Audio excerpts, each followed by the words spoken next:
السلام عليكم شباب. السلام عليكم شباب.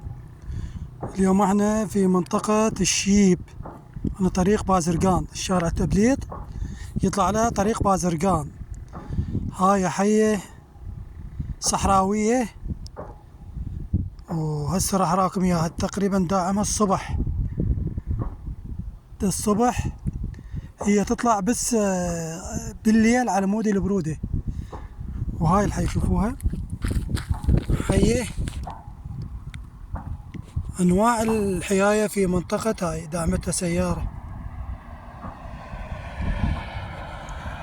نشوف ايش قد تقريبا طولها بالمتر. هاي الحياة طولها بالمتر. هاي الراس مالها، شوف حية كلها كبيرة، تقريبا حية لقبولها لون صحراوي، وتنتجه تصيد عني بسم الله، تطلع فقط بسم الله بالليل، تطلع على مود تصيد، تاكل انواع الطيور والفار. شوف هي تقريبا بالمتر. شوف حية لونها لون الصحراوي، حية كبيرة. شوف ايش قد عينها. شوف هاي الحية في منطقة الشيب، منطقة العمارة عن طريق الشيب.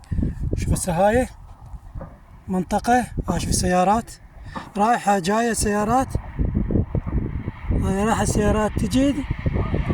هاي السيارة، شوف هاي السيارة، هاي الحية شوف تقريبا بالمتر. حية كبيرة، هي مدعومة الصبع غبشة. هاي السيارة دعمتها. هاي الحية تقريبا بالمتر، هيك طول مالها. هسه راح نقيس كم طول مالها. شوفها هذا راسه كبيرة، هي كبيرة.